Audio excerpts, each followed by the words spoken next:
আসসালামু আলাইকুম। আপনাদের সকলকে আর্নিং ইনফোপিটির পক্ষ থেকে আরও একবার স্বাগত জানাচ্ছি আমাদের নতুন ভিডিও টিপসটি দেখবার জন্য। যে ভিডিওটি দেখাবো সেটি হলো টি-20 ক্রিকেটের নিউ বেটিং টিপস, যেটি ফলো করলে আপনি আপনার বেটিংয়ে ভালো ফলাফল পেতে পারেন। তো চলুন দেখি কি আছে আজকের নতুন বেটিং টিপসে।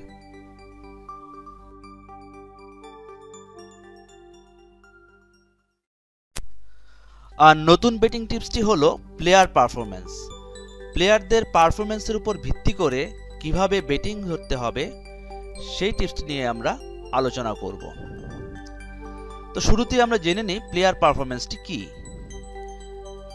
প্লেয়ার পারফরম্যান্স হলো প্রতিটি প্লেয়ারের ব্যাটিং, বোলিং ও ফিল্ডিংয়ের উপর ভিত্তি করে কিছু পয়েন্ট দেওয়া হয়, আর সেই পয়েন্টগুলো একত্রে যোগ করে প্লেয়ারের যে পারফরম্যান্স বা যোগ্যতা নির্ণয় করা হয় সেটি হলো প্লেয়ারের পারফরম্যান্স।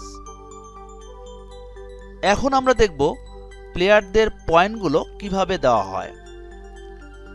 প্লেয়ারদের পয়েন্টগুলো দেওয়া হয় প্রতি রানে 1 পয়েন্ট, প্রতি উইকেটে 20 পয়েন্ট, প্রতি ক্যাচে 10 পয়েন্ট এবং প্রতি স্ট্যাম্পিংয়ে দেওয়া হয় 25 পয়েন্ট করে। এই পয়েন্টগুলো বিবেচনা করে কোনো প্লেয়ারের পারফরম্যান্স কেমন হবে বা প্লেয়ারের পারফরম্যান্স পয়েন্ট কত হবে তা নির্ধারণ করা হয়ে থাকে। আর এই ব্যাপারটা যদি আমরা ভালো ধারণা পেতে পারি যে কোন প্লেয়ারের পারফরম্যান্স পয়েন্ট কত হবে, তাহলে খুব সহজেই আমরা বেটিংয়ে প্রফিট পেতে পারি। তো চলুন Bet365 এর বেটিং অপশনে গিয়ে আমরা ব্যাপারটা আরো ভালোভাবে ক্লিয়ার হয়ে নেই।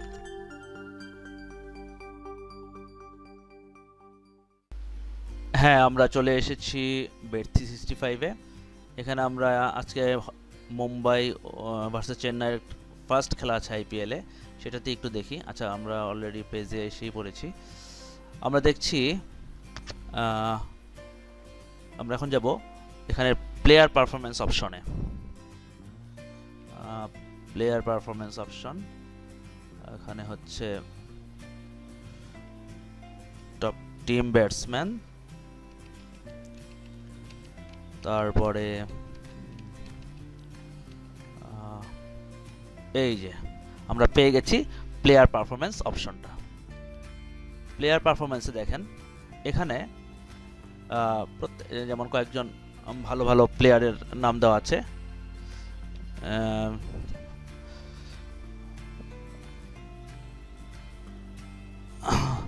তার মধ্যে হচ্ছে আরজে শর্মা, তারপরে এডওয়ার্ড লুইস, তারপর আপনার MS ধোনি। এদের সবারই পারফরমেন্স কেমন হবে সেটা বলা হয়েছে আন্ডার 9 ওভার হবে। আমি আপনাদেরকে আগে যে বলছিলাম যে যেই উইকেট, ব্যাটিংয়ের রান এবং ক্যাচ প্লাস স্ট্যাম্পিং, এগুলোর উপর ভিত্তি করে কিন্তু তাদের পয়েন্টগুলো নির্ধারণ করা হয়। এখন সেই পয়েন্টগুলো আপনারা একটা অনুমান করবেন যে কার পয়েন্টের বেশি হতে পারে। যেমন ধরেন MS ধোনি, সে কিন্তু একজন উইকেট কিপার, সে একটা স্ট্যাম্পিং যদি করতে পারে সে 25 পয়েন্ট পাচ্ছে। তারপরে যদি সে একটা ভালো রান করে, দেখা গেল যে সে 10 রান করলো, তার মানে 10 রান করলেই 25 আর 10 35, কিংবা একটা ক্যাচ ধরলো সেখানে 10 45, কিংবা শুধু এগুলো মানে রান যদি নাও করতে পারে, দেখা গেল যে একটা স্ট্যাম্পিং আর একটা ক্যাচ ধরলো, তাহলেই কিন্তু তারও কিন্তু 35 হয়ে যাচ্ছে। তার মানে সে অলরেডি এখানে দেওয়া আছে যে 32.5 এর ওভারটাই কিন্তু তার পক্ষে যায় আর কি। আমি যদি প্রেডিকশন দিই তো অবশ্যই MS ধোনির ওভারে দিব, কারণ দেখা যাচ্ছে যে MS ধোনি কিন্তু একজন ভালো ব্যাটসম্যান, পাশাপাশি একজন ভালো উইকেট কিপার। সুতরাং MS ধোনি পয়েন্টটা কিন্তু পাওয়ার সম্ভাবনা, তার পারফরমেন্সটা কিন্তু এখানে ওভার হবে। দেখা গেল আমরা যে বলছিলাম যে একটা স্ট্যাম্পিংয়ে পাওয়া যাবে 25 পয়েন্ট, দেখা গেল একটা স্ট্যাম্পিংই করলো, একটা স্ট্যাম্পিংয়ে সে পেয়ে গেল 25 পয়েন্ট, কিংবা যদি স্ট্যাম্পিং না করে সে যদি একটা ক্যাচও ধরে সঙ্গে সঙ্গে 10 পয়েন্ট পেয়ে গেল। পাশাপাশি সে যখন ব্যাট করবে সেখানে যদি সে অন্তত 22টা রান বা 23টা রান করে, তাহলে তার 23 রানের প্রতিটা রানে 1 পয়েন্ট করে 23 রানে 23 পয়েন্ট, প্লাস সে একটা ক্যাচ ধরেছে, হয়ে গেল 10 পয়েন্ট, 23 10 33 পয়েন্ট, তার মানে 32 ওভার হচ্ছে। আর এটাই হচ্ছে তার পারফরম্যান্স, এবং আমরা যদি ওভার ধরি তাহলে আমরা উইন হব। ঠিক সেরকমই এইভাবে এই পয়েন্টগুলোর ভিত্তি করে আর কি আমরা প্লেয়ারদের পারফরম্যান্স ধরা হয়। তো আপনাদের কাছে আপনারা যদি ভালো অভিজ্ঞ হন খেলার সম্বন্ধে বা প্লেয়ারদের সম্বন্ধে, তাহলে আপনারা বুঝতে পারবেন কার যে সবসময় কোন ম্যাচে ভালো উইকেট পায় বা ভালো রান করতে পারে বা ভালো ক্যাচ ধরতে পারে, তার উপর ভিত্তি করে কিন্তু আপনারা এখানে প্রেডিকশন দিতে পারেন। ঠিক আমিও চিন্তা ভাবনা করি যে এইভাবে যদি আপনারা প্রেডিকশন দেন তাহলে 60 না, আর একটু বেশি বলি, 70% সময় কিন্তু উইন হওয়ার সম্ভাবনা বেশি। আর যারা আরও ভালো মানে খুব ভালো অ্যানালাইসিস করেন খেলোয়াড়দের সম্বন্ধে, তারা তো 80-90% উইন হওয়ার সম্ভাবনা কোনো ব্যাপারই না।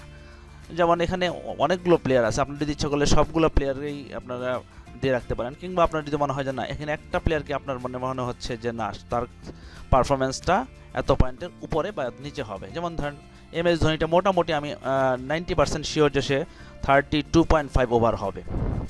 তারপর হরভজন সিং, সে যেহেতু একজন স্পিনার, তার যদি একটা 2টা উইকেট পাইলে প্রতি উইকেটে যদি 20 পয়েন্ট, তো প্রতি 2টা উইকেটে হচ্ছে 40 পয়েন্ট। আবার সে এরকম হতে পারে যে সে উইকেট নাও পেতে পারে, কিংবা সে একটা ক্যাচ ধরলো আর একটা উইকেট পাইলো, তাহলে কত হইলো, একটা ক্যাচে 20 পয়েন্ট আর একটা ক্যাচে 10 পয়েন্ট আর একটা উইকেট হচ্ছে 20 পয়েন্ট, তাহলে 30 পয়েন্ট, তার মানে 25.5 এটা ওভার হতে পারে। কিন্তু হরভজন সিং বোল করবে কিনা, বা তারপর যদি সে ব্যাটিংও করে 2টা রান বা 10টা রান করলেও কিন্তু সে 10টা পয়েন্ট পাচ্ছে। এইগুলোর ভিত্তি করে আর কি সে অত পয়েন্টের উপরে আন্ডার হবে না ওভার হবে সেটা নির্ণয় করা হয়। আশা করি আপনারা মোটামুটি ক্লিয়ার হয়েছেন বিষয়টা।